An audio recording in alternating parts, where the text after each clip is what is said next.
26 mai 1968. Depuis bientôt un mois, climat insurrectionnel. Le vieux prophète vient à la télé, vaticiner, expliquer, argumenter pauvrement. Et finalement, alors que de tous côtés on lui crie « Foutez le camp !» propose pour le 16 juin un référendum. Obstination de vieille acharnée à employer un vieux remède qui ne guérira plus rien, cataplasme sur une jambe de bois, mais qui lui donnera peut-être l'illusion démagogique et dérisoire qu'il est encore aimé, qu'on a encore besoin de lui. Et si ce référendum peut avoir lieu, ce qui reste encore à prouver, n'y aura-t-il pas une masse de gogos, de froussards, de chi-en-lit, comme il dit, ou plutôt de chi-en-culotte, qui, voyant grandir la menace du grand chambardement, se rallieront encore une fois à lui.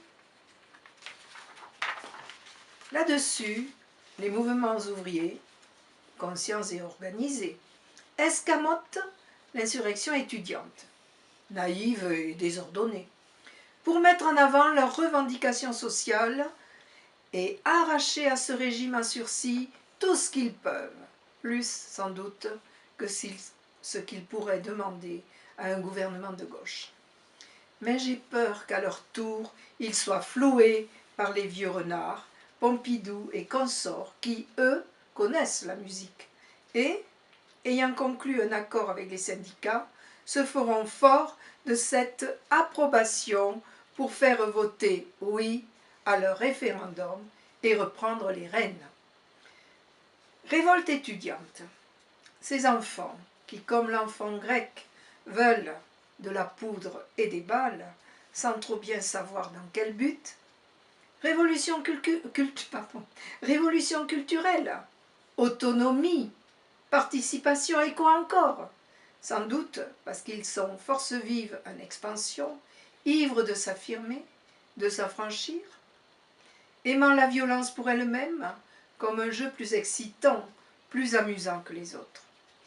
Et comment en serait-il autrement à une époque où tant de jeunes loups, riches d'argent et de loisirs, bien nourris de viande rouge, mis en bouche par les représentations de violence dont on fait leur pâture habituelle, la violence, même maladroite, même désordonnée, est pour eux un exutoire.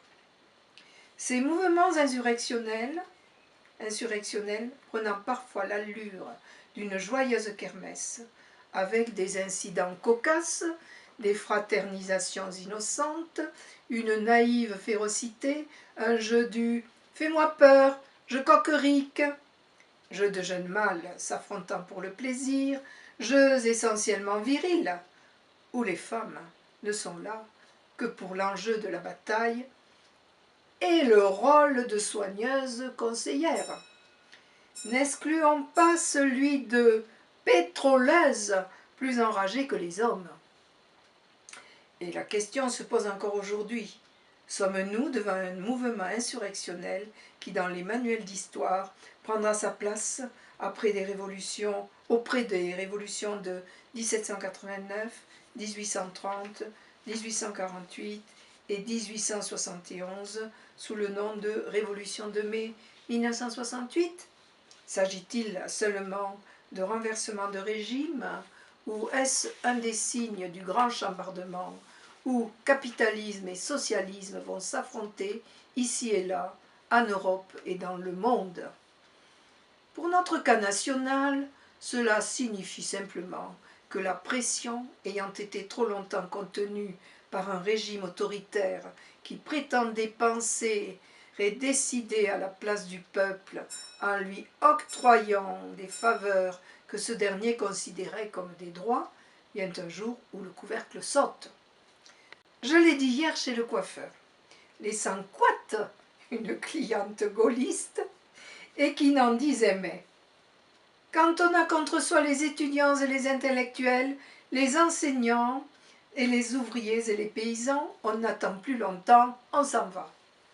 comme ont fui devant l'insurrection les régimes Charles X et Louis-Philippe et Napoléon III.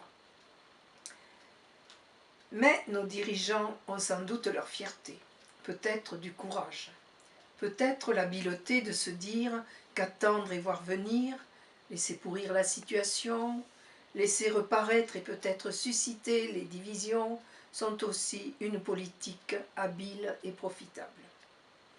La révolte étudiante, joyeuse, confuse, mal structurée, fut sans doute le levain qui cristallisa la levée générale des boucliers. Et c'est de cela qu'on devra leur savoir-gré, si demain la grande masse obtient des avantages sociaux. Comme doit savoir gré aux violents revendicateurs et contestataires les sages amorphes, mêlant leur peur et leur refus, et qui, demain, ne refuseront pas ces avantages obtenus par d'autres au péril de leur vie. Le référendum, bouée dérisoire, à quoi s'accroche un homme vieilli, soucieux de savoir si on l'aime, soucieux d'en avoir le simple simulacre, peut-être simplement soucieux de former sa légende, de figurer dans l'histoire de demain, avec la triple auréole de Charles le Grand, Charles le Bon, Charles le Sage. Mais y aura-t-il encore demain des livres d'histoire de France? Y aura-t-il encore des naïfs impressionnés par cette hagiographie? L'habileté d'un Pompidou fut peut-être d'accepter ces mouvements insurrectionnels, de feindre de les comprendre, de les absoudre presque, pour ensuite montrer à nouveau le bâton, menacer, provoquant de nouvelles émeutes qui, demain peut-être, lasseront la masse, la disposant à accepter, une fois encore, les pacificateurs sauveurs providentiels. On peut tout perdre ou tout gagner à ce jeu dangereux. De Gaulle, à son âge, il n'a plus grand-chose à perdre, et sa légende dit qu'il aime les tempêtes. Quant à la camarilla qui gravite autour de lui, elle se tait prudemment, atterrée, en attendant que les plus habiles ne quittent, Pisani, Capitan, le navire avant qu'il sombre. Ceux-là même qui demain viendront nous donner des leçons de socialisme, de gauchisme,